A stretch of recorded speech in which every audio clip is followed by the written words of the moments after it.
আসসালামু আলাইকুম। শুভেচ্ছা জানাচ্ছি সবাইকে। আজকের আলোচনায় আমরা প্রবেশ করব রেপার্টরি মাইন্ড অধ্যায়ের ৫ম পর্বে। আগের পর্বগুলোতে আমরা বেশ কিছু মানসিক রুব্রিক জেনেছি, যেগুলো প্রেসক্রিপশনের ক্ষেত্রে অত্যন্ত কার্যকর।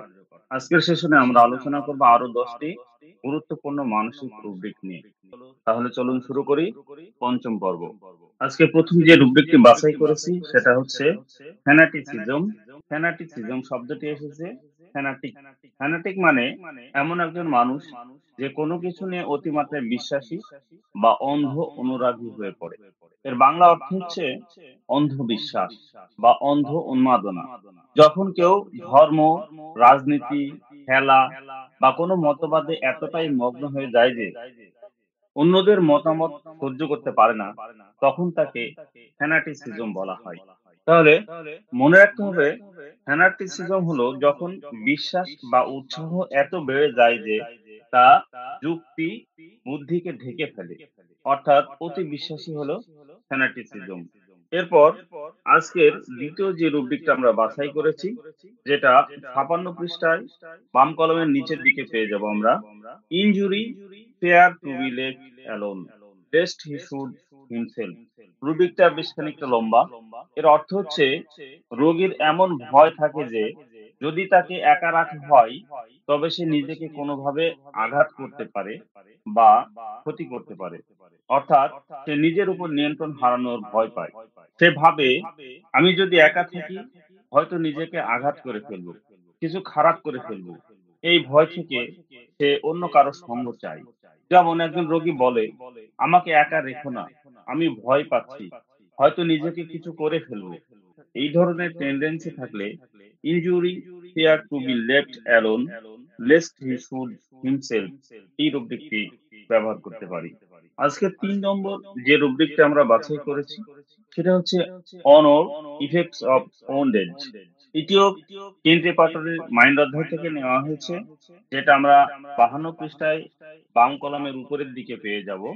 এর মানে হলো, যখন কোনো ব্যক্তির সম্মান বা আত্মমর্যাদা আহত হয় বা আত্মমর্যাদায় আঘাত লাগে, তখন সে তার মানসিক অবস্থায় যে পরিবর্তন আসে তা বোঝাতে এই রূপটি ব্যবহার করা হয়। অর্থাৎ কারো কথায়, আচরণে বা অসম্মানে মন আহত হওয়া। এর বাংলা অর্থ এমন দাঁড়ায়, সম্মান আহত হওয়ার ফলাফল। রোগী এমন যে কেউ তার আত্মসম্মানে আঘাত করলে সে গভীরভাবে কষ্ট পায়, অভিমানী হয়ে যায়, চুপচাপ হয়ে যায় কিংবা মানসিকভাবে ভেঙে পড়ে।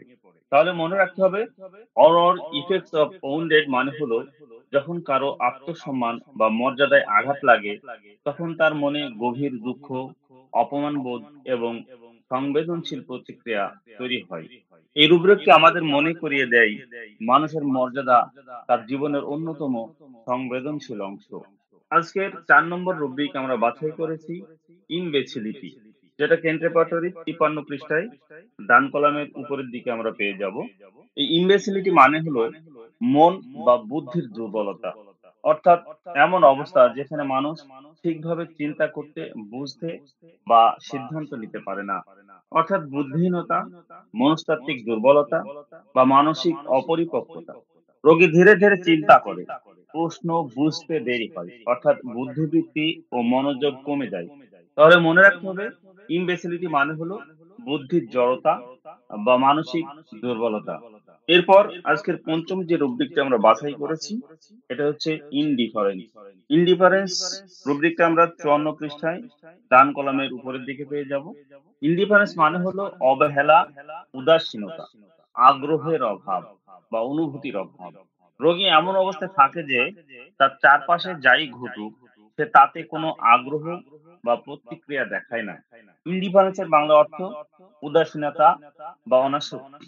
কোনো কিছুর প্রতি আগ্রহ দেখায় না, না নিজের পরিবারের প্রতি, না নিজের স্বাস্থ্য বা কাজ বা ভবিষ্যতের প্রতি। কখনো কখনো এমনকি প্রিয়জনের মৃত্যু, নিজের অসুস্থতা বা ভালো মন্দ কোনো কিছুই তাকে স্পর্শ করে না। তাহলে মনে রাখতে হবে, ইনডিফারেন্স মানে হলো জীবনের প্রতি অনাগ্রহ বা অনুভূতির জড়তা। এমন রোগী হাসে না, কাঁদে না, খুশি বা দুঃখ কিছুতেই স্পর্শ পায় না। এটি প্রমাণ করে যে তার আর কোনো প্রতিক্রিয়া দেখানোর শক্তি তার ভিতরে নেই। তখন আমরা ব্যবহার করব এই ইনডিফারেন্স। এরপর আজকের আরো একটি গুরুত্বপূর্ণ রুব্রিক, যেটা সচরাচর আমরা খুব বেশি পরিমাণ ব্যবহার করি, সুইসাইডাল ডিসপোজিশন। সুইসাইডাল ডিসপোজিশন ৮৫ পৃষ্ঠায় বাম কলামের মাঝামাঝি আমরা এই রুব্রিকটা পেয়ে যাব।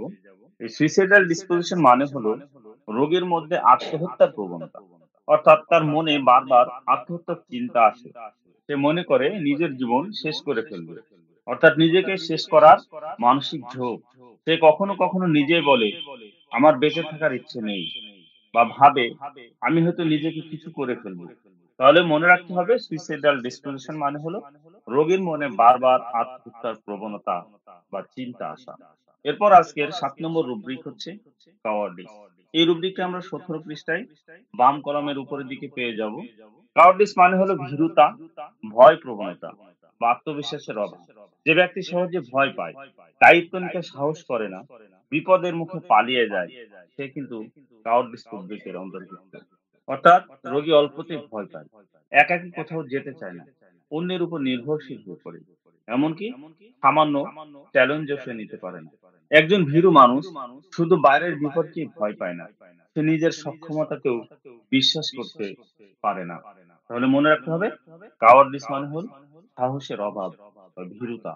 এরপর আজকের ৮ নম্বর রুব্রিক অডাসিটি। অডাসিটি ৯ পৃষ্ঠায় বাম কলামের মাঝামাঝি আমরা পেয়ে যাব। এর মানে হলো অতিরিক্ত সাহস। আগের রুব্রিকটার বিপরীত টাইপের। অডাসিটি মানে হলো অতিরিক্ত সাহস, বেপরোয়া আত্মবিশ্বাস বা সীমা না মানা দুঃসাহস, যেখানে মানুষ ভয়কে উপেক্ষা করে, অতিরিক্ত নির্ভীকতা দেখায়, এমনকি বেপরোয়া আচরণ করে, সেই মানসিক অবস্থাকে অডাসিটি বলা হয়। কখনো কখনো সে অহংকারী, চ্যালেঞ্জ প্রিয় এবং অন্যের প্রতি অসম্মানজনক বা উদ্ধত আচরণও করতে পারে। তাহলে অডাসিটি মানে হলো সীমানা ছাড়ানোর সাহস বা বেপরোয়া নির্ভীকতা। কাওয়ার্ডিস যেখানে ভয়কে বোঝায়, অডাসিটি সেখানে ভয়কে অস্বীকার করে, কিন্তু দুই অবস্থায় মানসিক ভারসাম্যের অভাব নির্দেশ করে। আজকের ৯ নম্বর রুব্রিক ডিফনেস প্রিটেন্ডেড। এটা আমরা ১৭ পৃষ্ঠায় ডান কলামের উপর দিকে পেয়ে যাব। ডিফনেস প্রিটেন্ডেড মানে হলো রোগী ইচ্ছাকৃতভাবে বধিরতার ভান করে, অর্থাৎ শোনার অভিনয় করে না, যেন সে কিছুই শুনছে না। এটি শারীরিক নয়, বরং মানসিক মানসিক একটি অবস্থা, যেখানে রোগী নিজেকে বিচ্ছিন্ন রাখতে বা কিছু শুনতে না চাওয়ার মনোভাব দেখায়। রোগী এমন আচরণ করে যেন সে কিছুই শুনতে পাচ্ছে না, কিন্তু বাস্তবে তার শ্রবণ শক্তি একদম স্বাভাবিক থাকে। এই ভান অনেক সময় হয় অভিমান থেকে, রাগ থেকে, বিরক্তি থেকে বা মনোযোগ না দিতে চাওয়ার কারণে। তাহলে ডিফেন্স প্রিটেন্ডের মানে হলো ইচ্ছাকৃতভাবে না শোনা বা শুনলেও না শোনার ভান করা। হোমিওপ্যাথিতে কিন্তু এরও চমৎকার চিকিৎসা রয়েছে। এরপর আজকের সর্বশেষ রুব্রিক ইরেসলিউশন। ইরেসলিউশন আমরা ৫৭ পৃষ্ঠায় বাম কলামের নিচের দিকে পেয়ে যাব। এর মানে হলো সিদ্ধান্তহীনতা বা নির্ধারণ ক্ষমতার অভাব। রোগী নিজের জন্য কোনো সিদ্ধান্ত নিতে পারে না, চেষ্টা করলেও চরম দ্বিধায় থাকে এবং প্রায়শই অন্যের পরামর্শের উপরে নির্ভরশীল হয়ে পড়ে। অর্থাৎ ইরেসলিউশন মানে হলো সিদ্ধান্তহীনতা, যেখানে রোগী দ্রুত সিদ্ধান্ত নিতে পারে না, সে ছোট কাজ থেকেও দ্বিধায় থাকে।